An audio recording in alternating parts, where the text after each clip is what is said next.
Be me, Ryan, 34, senior backend engineer at a mid-sized compliance software firm. Our product handled shipping audits, invoice trails, and boring regulatory checks that made enterprise clients feel safe. Nobody outside our niche cared what we built, which usually meant the company was doing everything correctly. Engineering was not huge, just experienced, quiet, and strong enough that problems usually died before management noticed. We had Ethan, principal architect, 42, allergic to meetings and somehow able to remember every database scar. We had Omar in DevOps, always tired, always caffeinated, and somehow happiest during outages nobody else understood.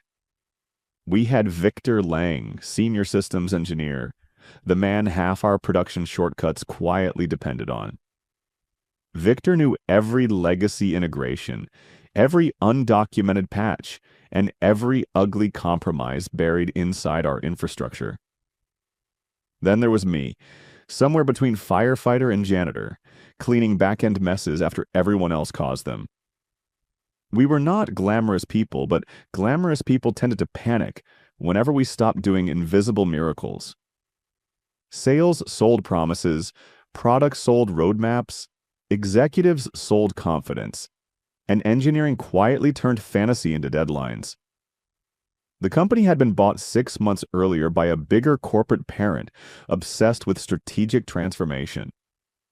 Whenever executives say transformation, they usually mean someone expensive is coming to rearrange working systems badly. For a while, the changes stayed harmless. New logos, reworded values, and pointless decks nobody opened. Then Melissa Vaughn arrived as Vice President of People, Culture, and Organizational Fairness Implementation. Melissa was 38, polished, camera-ready, and spoke like every sentence expected applause after landing. She entered during an all-hands meeting with a smile sharp enough to cut packaging tape. Her introduction covered healing structures, balanced visibility, and correcting historical burdens hidden inside ordinary operations. Nobody in engineering liked that wording, but nobody panicked yet because corporate speeches usually meant nothing. The first problem started Monday when Melissa announced mandatory baseline reflection surveys for every male employee. She said accurate change required accountability data, and accountability data required honest self-examination before productivity conversations. That sounded harmless until we opened the actual form and started reading the questions. They were not normal HR questions about workload, communication, or team friction between departments. They were confessional traps written like therapy homework by someone who hated efficient people. Describe 3 times your technical confidence may have reduced emotional space for female coworkers. Explain how masculine urgency shaped your relationship with deadlines, interruptions, and collaborative listening during past projects. Identify moments where your credibility likely benefited from legacy assumptions rather than earned competence. Rank how often you prioritize efficient outcomes over psychological safety when women request clarification. Write 1 paragraph about how silence from women might have benefited your career growth. We were expected to answer every question in full sentences before getting access to work systems. No completed survey, no sprint board, no change approvals, no ticket escalation permissions.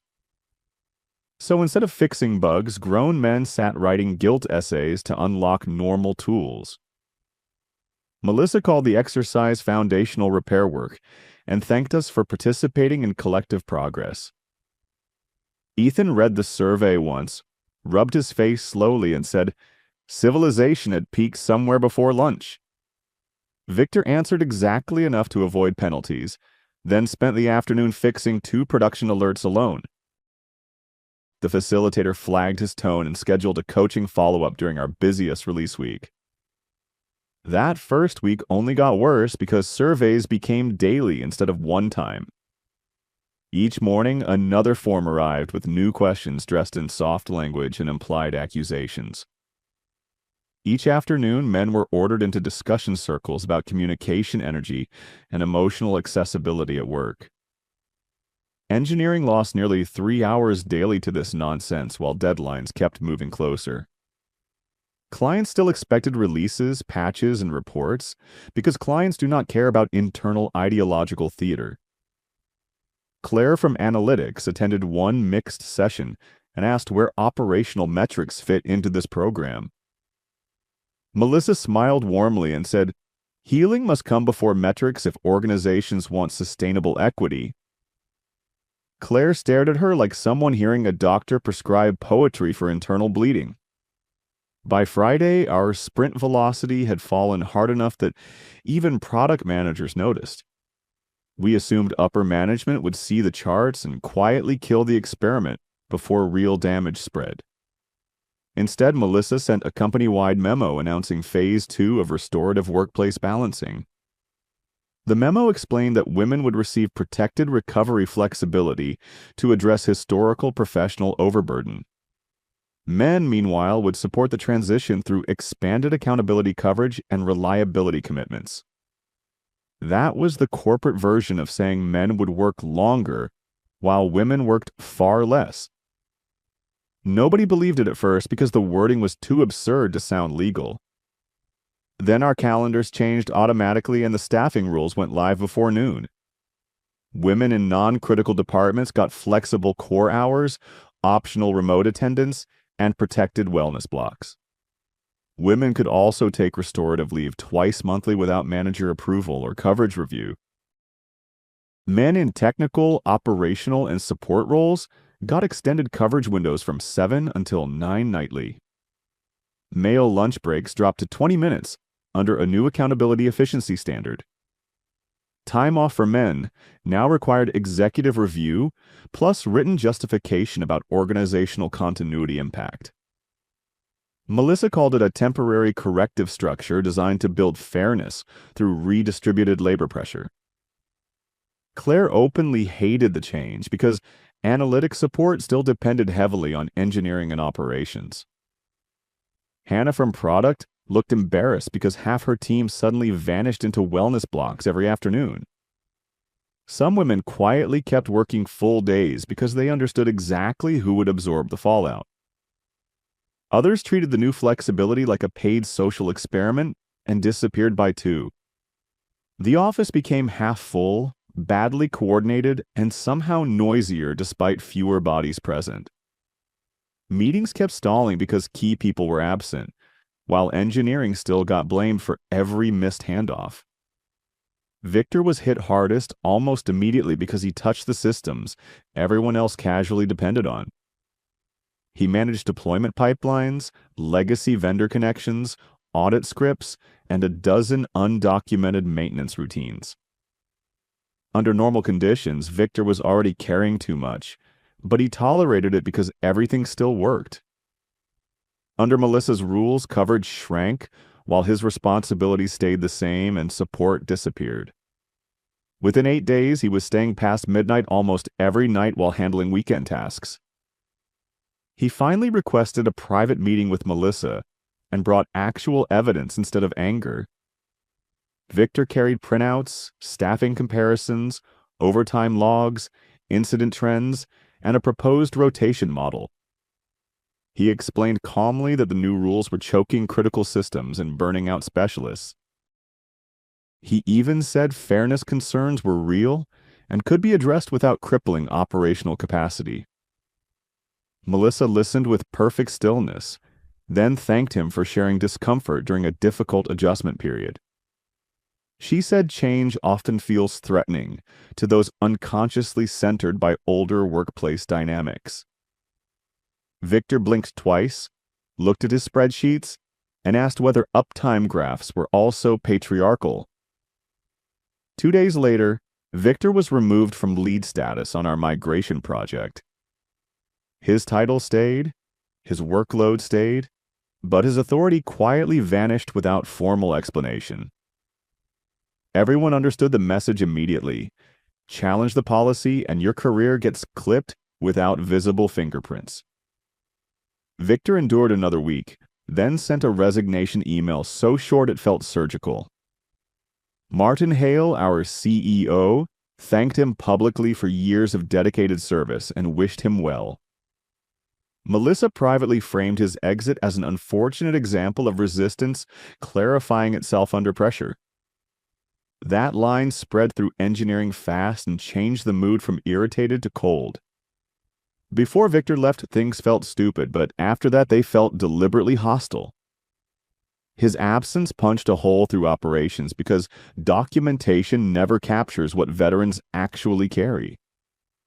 Deployment automation started failing in strange corners nobody else had touched for years. Rollback procedures took longer because Victor's shortcuts lived mostly inside his annoyed brain. Client tickets multiplied when slower releases started delaying reports promised in contracts. A banking client asked whether our senior technical team had recently changed, which is never casual curiosity. Melissa responded to the first visible cracks by launching technical confidence workshops for women. She claimed the company could not rely forever on gate-kept expertise concentrated in male teams. The workshops were cheerful, shallow, and offensively optimistic about how hard our systems actually were. I watched a marketing manager click around, staging, and ask where the database folder was. Every mistake bounced straight back to engineering because reality does not care who attended the workshop. Omar started sleeping on the office couch twice weekly because after hours, patch windows kept expanding. Ethan stopped joking entirely and began answering questions with timestamps, ticket numbers, and silent contempt.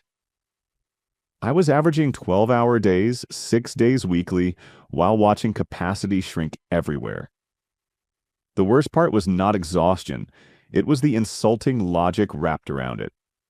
We were told our overwork represented accountability, while selective absence elsewhere represented restorative fairness. At some point, anger becomes clarity, and clarity is when resignation stops sounding dramatic. Still, I stayed because leaving felt like abandoning the remaining sane people inside the blast zone.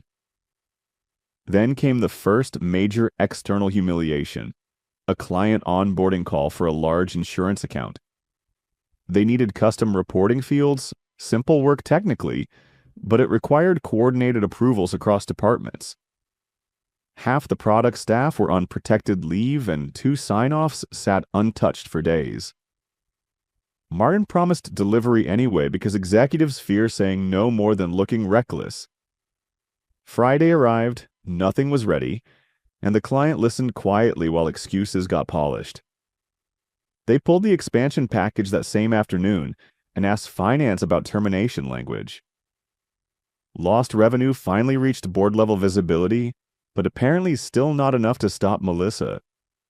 Instead, she escalated by tightening enforcement around mail break usage and on-site availability. Men now needed manager approval for any pause outside posted windows, including coffee runs. Women retained flexible schedules because removing support too early might reintroduce rebalancing stress patterns. Omar read the new memo, laughed once, then looked genuinely scared for the first time. He said we were no longer employees, just test subjects inside a moralized labor experiment.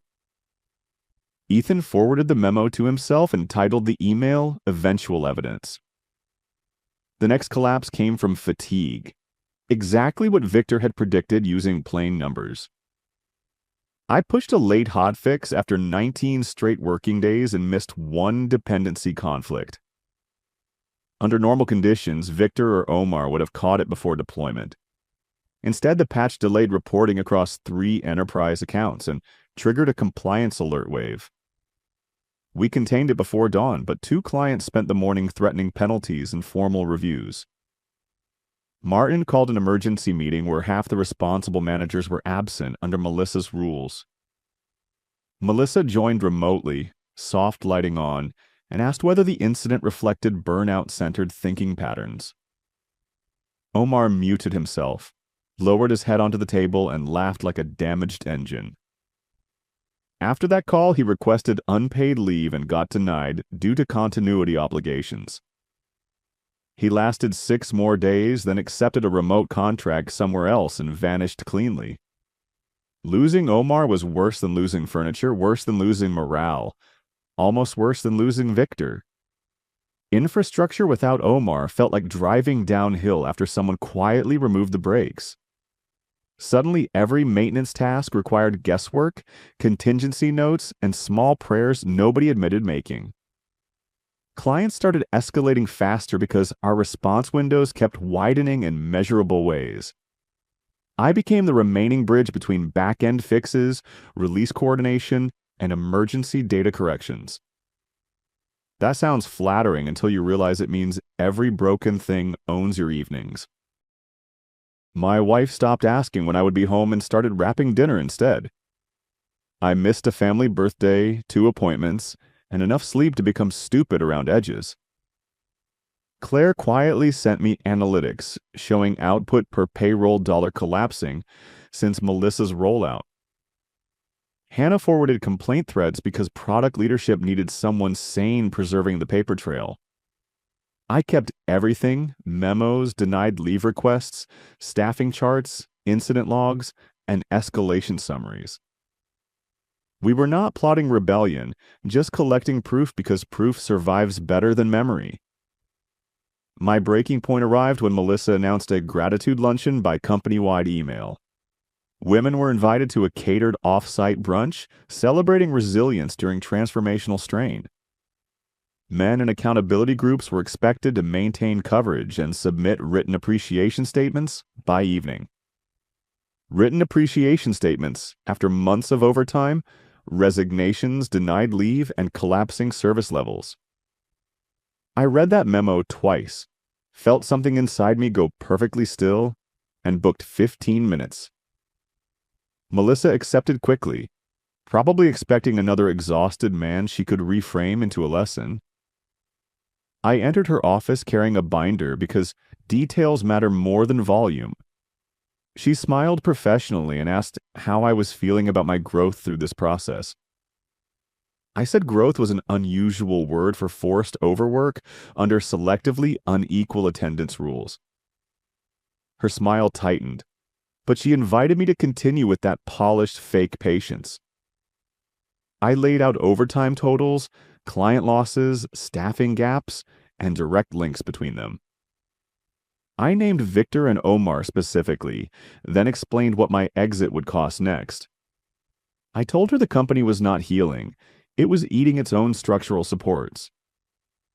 I said fairness cannot mean one group absorbs endless pain while another group gets symbolic compensation. Melissa leaned back and nodded like someone preparing to ignore reality elegantly.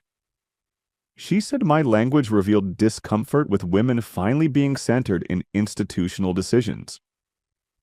I asked whether she understood several women, including Claire, opposed these policies on practical grounds.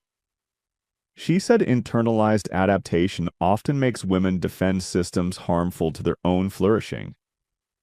That was the moment I knew conversation was impossible, because dissent itself had been pre-declared invalid. I slid my resignation letter across the desk and said effective immediately, non-negotiable. For the first time, Melissa looked surprised instead of pre-written. She asked whether I was being impulsive and emotional under temporary operational strain. I told her no. Impulsive was redesigning labor policy around grievance theater instead of workflows. She said leaving now would burden my already stretched teammates and prove her concerns. I said there barely was a team anymore, just survivors covering holes opened by her ideology. Then I walked out, turned in my badge, and finally stopped letting the office own my pulse. Martin called that evening sounding more human than he had in months. He asked me to reconsider, promised review, promised adjustments, promised balance after the transition stabilized. I told him reviews should happen before the third resignation, not after mine. He asked for 2 weeks, I gave him none, and shut my phone off. The first morning without alarms felt physically wrong, like missing a stair in darkness. I slept almost 12 hours, made coffee slowly, and sat outside hearing birds. My wife looked relieved in a way that made me feel both guilty and furious. For a week, I kept reaching for non-existent alerts whenever silence lasted too long. By week 2, my shoulders dropped and food tasted normal again. Victor texted once, "Welcome back to civilian life," then sent a fishing photo from Montana. Omar sent a voice note laughing that freedom apparently came with better uptime. Claire stayed because she had stock vesting, a mortgage, and grim faith in data. She gave me occasional updates that sounded worse every time and somehow still believable. 3 major clients reduced contract scope within 6 weeks of my resignation. 1 banking account left completely after repeated release slips and a nasty audit delay. Martin announced restructuring, which always means somebody important finally noticed the ceiling blackening. Melissa remained in place publicly, but her emails grew shorter and less triumphant. The daily surveys vanished first, probably because nobody had spare hours left to perform guilt. Then flexible schedules narrowed quietly, which angered people who had enjoyed the earlier imbalance. Too late, though, because trust had already left and taken institutional memory with it. 2 months later, Hannah called from her personal number and skipped all pleasantries. She said Martin wanted me back and was prepared to offer something serious. I almost laughed because companies always call former engineers after exhausting cheaper mistakes first. Hannah said this was different. Board involved, immediate authority, real money, and no dependence on Melissa. I told her to send details, expecting desperation, disguised as opportunity with larger numbers attached. The email arrived an hour later and actually made me sit down. Base salary up 40%, signing bonus, added equity, 6 guaranteed weeks off yearly. New title 2, Director of Platform Stability. Fake sounding but tied to real decision power. The reporting line bypassed Melissa entirely and went directly to Martin in writing. There was one catch. Martin wanted me on site for a month before going flexible. He said they needed visible credibility, urgent triage, and someone technical people would still trust. My wife read the offer, whistled softly, then asked the only question that mattered. Can they ruin your life again? Or do you actually have leverage now? I thought about that longer than the salary, and the answer had changed. Before, I stayed because responsibility trapped me. Now I could return because terms protected me. I negotiated 2 more conditions: full authority over staffing priorities and written rollback guarantees. Martin accepted both in 20 minutes, which told me exactly how desperate things were. I still took 1 full month off first because I needed distance before touching that building again. That month mattered because anger cools into judgment when you stop feeding it fresh damage. When I finally drove back, the parking lot looked noticeably emptier than before. Inside, the office felt familiar only in outline, like a replica built from bad memory. Desks sat half vacant, meeting rooms were overbooked, and the old rhythm was completely gone. Security badges had changed, the posters were gone, and even the coffee tasted defensive. Claire met me first and hugged me hard enough to communicate months of suppressed rage. She looked exhausted, thinner, and grimly vindicated in the way only numbers can manage. Hannah joined us, muttered "thank God," and handed me a printed list of active disasters. It was less a list than a small anthology of expensive management failures. That afternoon, Martin scheduled a closed-door meeting with me, Melissa, and senior staff. Not just senior men either, which mattered because reality had become impossible to spin cleanly. Claire came with binders, Hannah brought product loss reports, and 2 remaining engineers looked haunted. Melissa entered last, still polished, but now the polish looked painted over cracks. Martin opened without preamble and said the board wanted facts, not narratives or reframing. For once, the room became exactly what it should have been months earlier. He asked me to explain why operations had deteriorated after Melissa's policies launched. I started with staffing ratios, overtime loads, lost specialists, and delayed response windows. Then Claire walked through productivity collapse, client attrition, and cost spikes tied directly to scheduling distortions.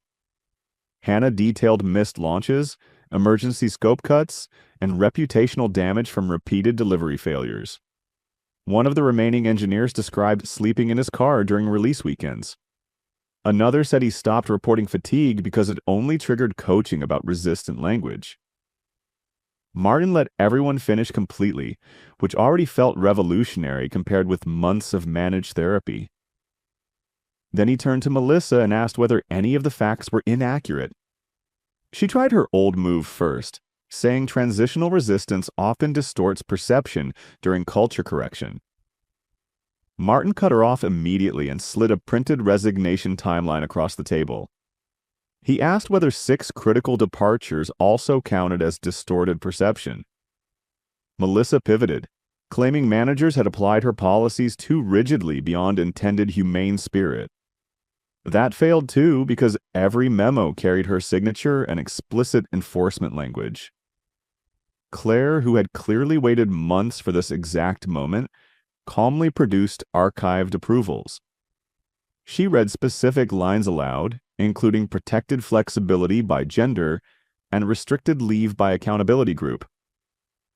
Hearing your own language quoted back clinically is how bad policy starts sounding like evidence. Melissa said she had been asked for bold change and delivered courageous correction.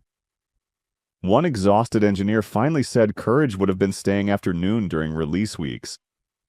That landed harder than yelling because everyone in that room knew exactly what he meant. The second engineer added that his lunch had needed approval while others left before traffic. Hannah said product teams had started hiding issues because raising them triggered more ideological workshops. Claire said several women hated the policy but feared being labeled traitors to progress.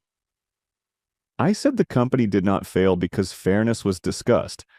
I said it failed because fairness got weaponized against reality, dissent, and basic operating math. I said policy drifted away from work, and disagreement became a diagnosis instead of feedback. Martin sat silent for several seconds, looking older than when I last saw him. Then he asked Melissa whether she had anything practical left to add before decisions. She looked around the table, probably expecting sympathy, and found none. For the first time since arriving, she seemed less angry than cornered and disbelieving. She said she had tried to address real inequities and build a safer workplace. Claire answered that safer cannot mean selecting who gets exhausted until systems collapse underneath them. Martin finally spoke with the calm voice executives use when careers end quietly. He said effective immediately, all differential scheduling policies were revoked and attendance rules restored. He said Melissa would be transferred to a non-operational compliance liaison role at corporate headquarters. Not fired, obviously, because corporations prefer sideways exile over public admissions of catastrophic judgment. But everyone understood transfer meant removal, distance, and a locked door away from daily operations. Melissa started to object, then stopped when Martin raised one hand without looking at her. He turned to me and asked whether I would accept the role under the agreed terms. I said yes, provided staffing rebuild started immediately, and authority remained exactly assigned. He said done before I even finished the sentence, which felt satisfying and depressing together. The meeting ended with Melissa leaving first, silent now, carrying the same binder she once used proudly. Nobody cheered because watching a collapse rarely feels triumphant when you survived inside it. The real aftermath happened during the slow weeks after, while we rebuilt things adults should never have broken. I brought Omar back as a consultant, lured Victor into contract architecture work, and promoted Claire. Hannah helped strip useless process layers while we rebuilt realistic coverage and release discipline. Some employees stayed angry, some stayed embarrassed, and some pretended none of it happened. That last group always appears after disasters, hoping silence can turn history into a misunderstanding. It never works because bad systems leave artifacts, resignations, invoices, incident logs, and people who remember. We got stable again, but not quickly and never fully the old way. Clients returned slowly after enough months without public embarrassment or missed deliveries. Internally, people spoke more carefully now, not because trust improved, but because trust had become expensive. The office became quieter, colder, and much less willing to indulge abstract management experiments. Even Martin changed, demanding operational review for every policy touching schedules, staffing, or workflows. Sometimes I passed the empty room where those first surveys happened and felt oddly calm. The room looked smaller without ambition echoing through it.